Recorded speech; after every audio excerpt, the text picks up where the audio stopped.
Olá, bem-vindos ao episódio 3 da série Dupla Personalidade, na qual eu falo do transtorno de personalidade dissociativa e falo com propriedade sobre casos que eu atendi no meu consultório. Vou apresentar para vocês um caso de 6 personalidades diferentes, evidentemente sem identificar nada, mas para vocês compreenderem como uma pessoa pode, de repente, desenvolver uma espécie de segunda, terceira e até quarta personalidade. Antes de tudo, eu sou Maria Rafati e eu quero que você assista os episódios anteriores dessa série também, tá?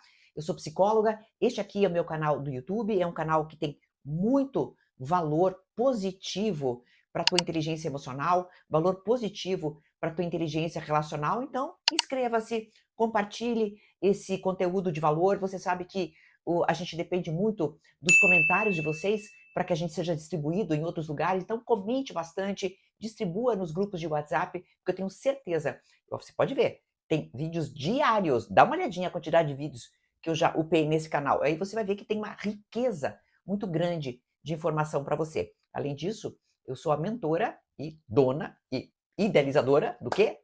Da Academia Honre Suas Escolhas, que é um aplicativo sensacional, cheio de aulas, cheio de lives, mas cheia mesmo, tá? Essa academia, de possibilidades que você tem dentro da comunidade de interagir com pessoas que estejam alinhadas com você também, tá? Vamos ao segundo caso, então, que eu queria comentar. Esse caso é de um rapaz jovem adulto, desenvolveu 7, contando com ele mesmo, porque ele mesmo era um outro personagem para suas personalidades. Oi, Maria. Vou explicar para vocês melhor, tá? Um menino, filho de uma pessoa que fazia programas, né? Vocês vão entender melhor assim, tá? E criado pela avó e pela tia, e com várias circunstâncias muito traumáticas em sua vida, além do trauma crônico de estar sem a mãe, várias circunstâncias muito traumáticas na sua vida e que foram realmente originadas por uma negligência da parte das pessoas que estavam com ele, tá? As suas necessidades, digamos, de alimentação, por exemplo, eram atendidas, mas não eram atendidas as suas necessidades de proteção. Quando ele tinha 5 ou 6 anos de idade, isso é um fato que faz uma mudança na vida dele, ele viu meninos da rua fazerem mal, muito mal, a um gato preto, tá? E aquele trauma o acompanhou e o acompanha a vida inteira. O tempo inteiro ele está com essa assombração na cabeça dele, tá? Enfrentando um trauma de forma muito inadequada na sua vida, encontrou uma maneira de, digamos, enfrentar esse trauma. Esses personagens tinham um detalhe bem interessante. Eu digo personagem sempre, estou chamando sempre assim, é personalidade, tá? Depois que ele cresceu um pouco e daí começou a furar as orelhas, essas coisas todas, ele estabeleceu um sistema de brincos.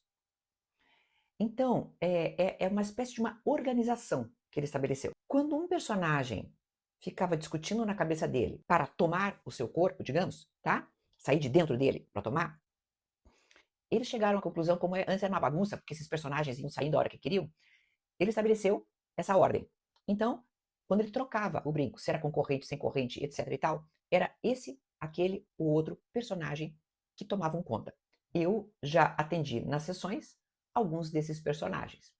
Essa pessoa mudava de voz, mudava o estilo, mudava o trejeito, mudava muitas coisas. Isso era um segredo dele, mas não tanto. Porque, por exemplo, quando eu o mandei para o psiquiatra, ele tinha algumas questões bem fortes com relação à depressão e tudo mais, ele nunca contou ao psiquiatra, nas sessões, essa questão das personalidades. Eu, enquanto profissional da psicologia, que tive contato com o psiquiatra, é que revelei ao psiquiatra essas questões todas para a gente trabalhar melhor. Mas ele nunca quis conversar isso.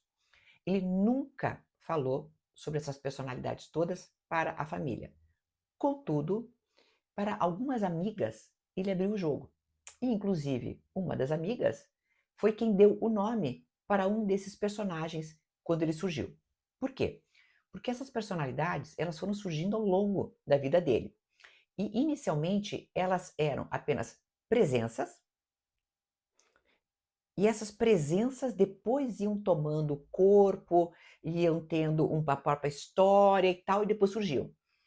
Durante a terapia, durante o processo terapêutico, surgiu uma sétima personalidade, né? E ele dizia: olha, tá assim, tá indo desse jeito, tá indo desse jeito. E aos poucos essa personalidade foi surgindo. A minha intenção na terapia foi sempre de integrar essas personalidades, tá? Integrá-las, né? Pegar, juntar todas elas e fazer com que elas voltassem todas para ele, para que ele fosse capaz de enfrentar as suas situações, ele mesmo, com as facetas dele mesmo. Todos nós somos corajosos, todos nós somos covardes, todos nós somos pessoas boas ou pessoas ruins, nós somos tudo ao mesmo tempo.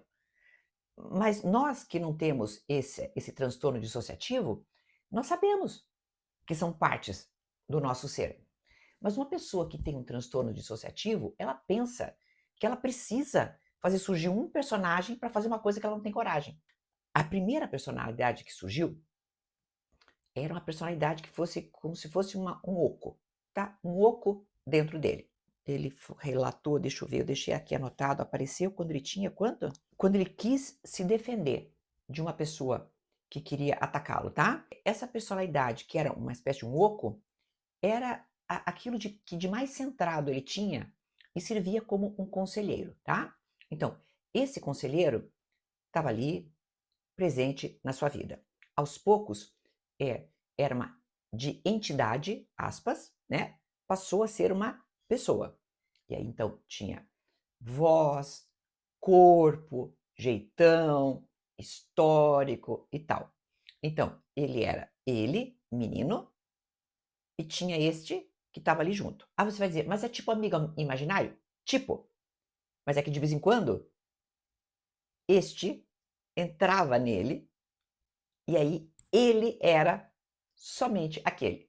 E ele mesmo, aí ele saía e ficava olhando o outro fazer as coisas. Então, desde pequeno, ele lançou mão de um personagem que era mais equilibrado que ele, que era um bom conselheiro, que tinha condições de fazer as coisas por ele, tá? Então, desde pequeno, ele tinha este personagem que estava ali, né, ajudando. Mais tarde, acabou saindo uma personagem mulher, acabou aparecendo, tá? Uma personagem mulher, com cabelos de determinado jeito. E olha que interessante, a personalidade feminina era infantil, completamente infantil. É como se fosse aquilo que ele gostaria de ter feito enquanto criança, mas nunca fez. Lembrem-se que temos um episódio muito importante, que é o do trauma do gato, né, que foi assim, digamos assim, coitado, né, sofreu muito nas mãos de vizinhos. Que barbaridade, né, pessoal? Então, quando ele viu esse gato sofrendo tanto, ele achou que a infância dele não poderia ser vivida, que a infância dele era uma coisa muito triste. Então, este personagem passou a viver a infância que ele imaginariamente achava que era uma infância perfeita e não conseguiu viver. Espera a parte 4, tá bom? Já falo sobre isso na parte 4. Até já!